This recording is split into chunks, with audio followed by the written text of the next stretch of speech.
Wow, I went through this book pretty quickly considering it's over 600 pages.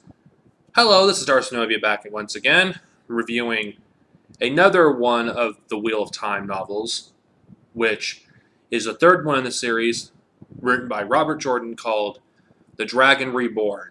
Now, despite the title of The Dragon Reborn,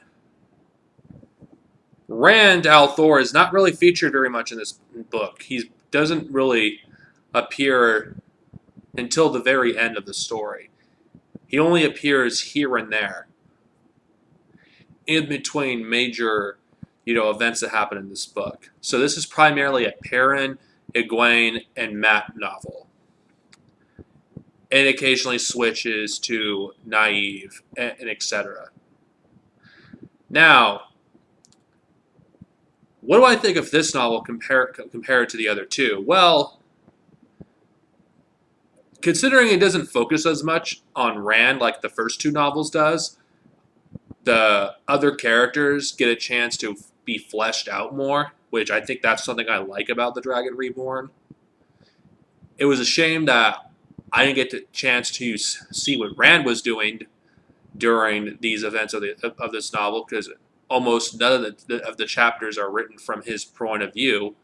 It's always written from, Perrin every time, Rand even appears, well, at the very beginning anyway.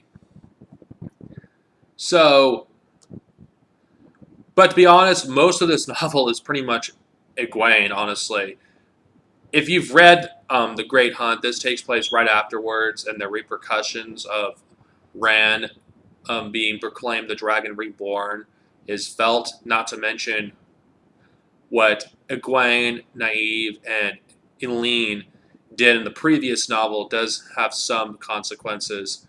They become one of the accepted in the Era Sedai, but they're assigned to find the Black Aja, who are servants of the Dark One. Now, Egwene was never my favorite character when I started the first book. I've always found her to be annoying to me, but I found her storyline interesting in this book because I wanted to know who the Black Aja was. I wanted to know how that story was going to end, and I wasn't disappointed. Perrin, who's my favorite character as of this book, actually, anyway,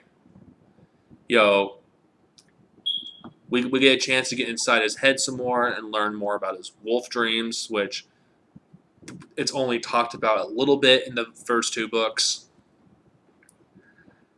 Mat, who finally gets cured from the dagger of Shagger Logoth, who was kind of like the least interesting character of the Two Rivers boys. I think he's kind of a badass now, considering that it's in things that he's able to do.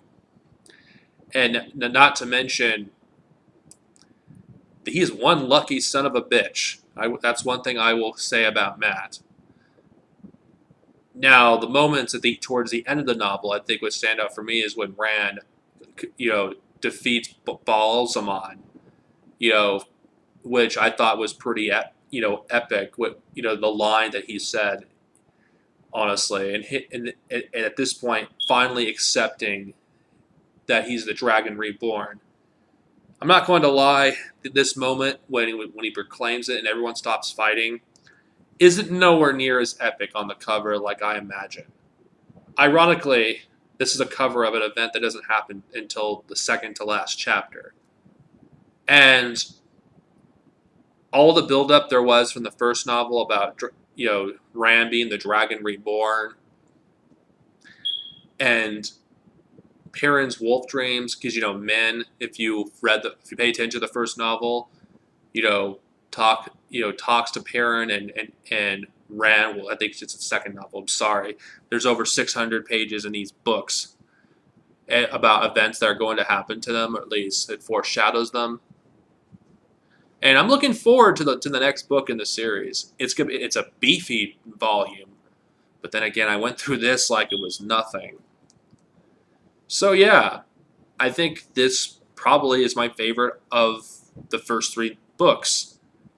Nothing against Rand as a character, but I wanted to read about the other characters. I wanted to know what they were doing or what their stories are. And this, I felt like, is when the series really started to expand and didn't just become a Lord of the Rings copy. It wasn't in the first two books, but it was so similar to Lord of the Rings that it was obvious. I feel like this was the novel when the Wheel of Time started to become something of its own. And I'm looking forward to reading the next few books. I mean,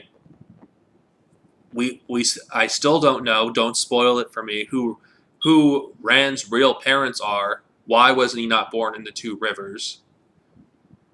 Um, that's like the thing I'm interested in. What is Rand's origins? And I like to learn more about the Aris to Die, which I don't know if they're going to reveal that in the next book, The Shadow Rising, but I'm looking forward to it. Don't expect me to get through that one as quickly as this one, because that one is almost 1,000 pages.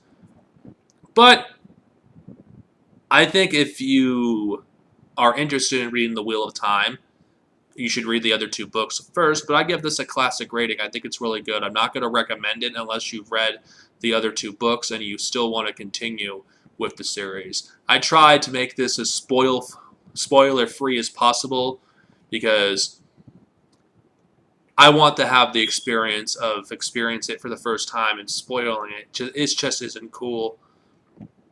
Though I may spoil certain things later on in my future reviews if I have to. Anyway, this is Darcenovia, over and out. See you guys next time, and may we live long and prosper.